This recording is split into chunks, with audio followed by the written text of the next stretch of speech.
साथियों, आज पहाड़ों पर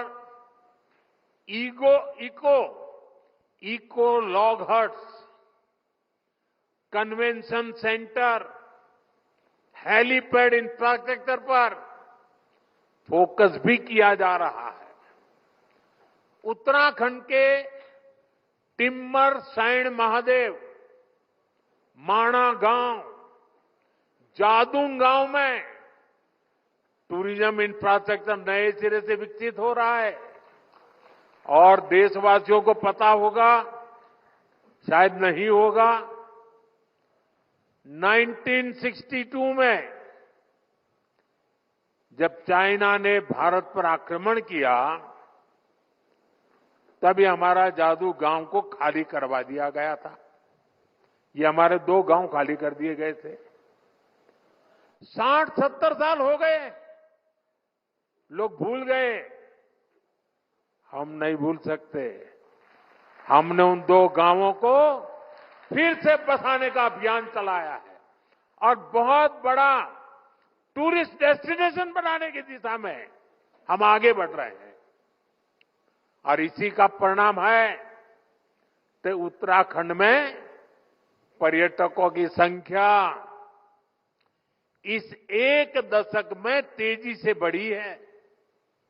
2014 से पहले 4 धाम यात्रा पर हर साल औसतन 18 लाख यात्री आते थे। अब हर साल लगभग 50 लाख तीर्थ यात्री आने लगे हैं। इस साल के बजट में 50 टूरिस्ट डेस्टिनेशंस को विकसित करने का प्रावधान किया गया है। इन डेस्टिनेशंस पर होटलों को इंफ्रास्ट्रक्चर का दर्जा दिया जाएगा। इससे पर्यटकों के लिए सुविधाएं बढ़ेगी और स्थानीय रोजगार को भी बढ़ावा मिलेगा। साथियों, हमारा प्रयास है उत्तराखंड के बॉर्डर वाले इलाकों को भी पर्यटन का विशेष लाभ मिले। पहले सीमावर्ती गांवों को आखिरी गांव कहा जाता था। हमने ये सोच बदल दी। हमने कहा ये आखिरी गांव नहीं है, ये हमारे प्रथम गांव है। उनके विकास के लिए वाइब्रेंट विलेज प्रोग्राम शुरू किया।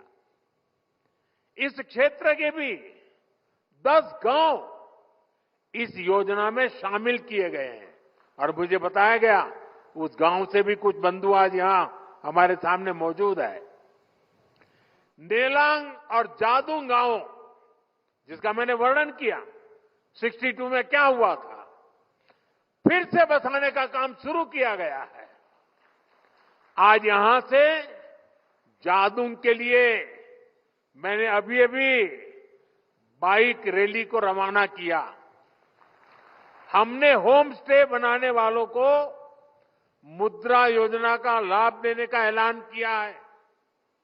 उत्तराखंड सरकार भी राज्य में होम स्टे को बढ़ावा देने में जुटी है।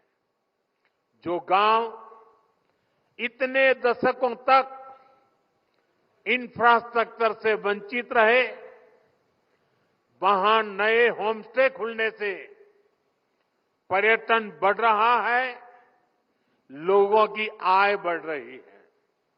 साथियों, आज मैं देवभूमि से देश के पूरब, पश्चिम, उत्तर, दक्षिण और मध्य भी हर कोने के लोगों से, खासकर युवा पीढ़ी से और मां गंगा के मायके से, इस पवित्र भूमि से देश की नौजवान पीढ़ी को विशेष रूप से आह्वान कर रहा हूं, आग्रह कर रहा हूं। साथियों, सर्दियों में देश के बड़े हिस्से में जब कोहरा होता है, सूर्यदेव के दर्शन नहीं होते, तब पहाड़ों पर धूप का आनंद मिल रहा होता है। ये एक स्पेशल इवेंट बन सकता है। और गढ़वाली में इसे क्या कहेंगे? घाम तापो पर्यटन।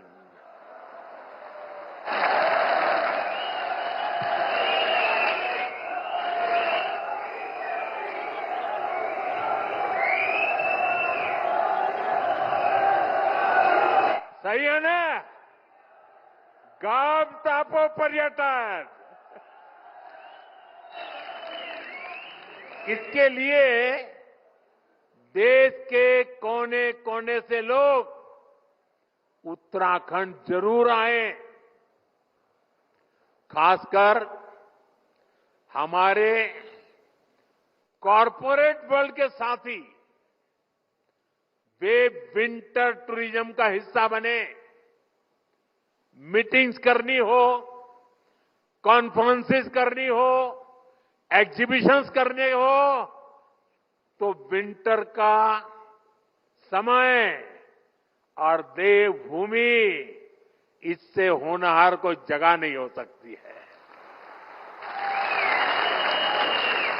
मैं कॉरपोरेट वर्ल्ड के बड़े महानुभावों से भी आग्रह करूंगा, वो अपने बड़े बड़े सेमिनार्स के लिए उत्तराखंड आए, माइस सेक्टर को एक्सप्लोर करें। यहां आकर लोग योग और आयुर्वेद के जरिए रिचार्ज और री एनर्जाइज भी हो सकते हैं। देश की यूनिवर्सिटी, प्राइवेट स्कूल्स और कॉलेज में मैं उन सब नौजवान साथियों से भी कहूंगा कि स्टूडेंट्स के विंटर ट्रिप के लिए आप उत्तराखंड को पसंद कीजिए।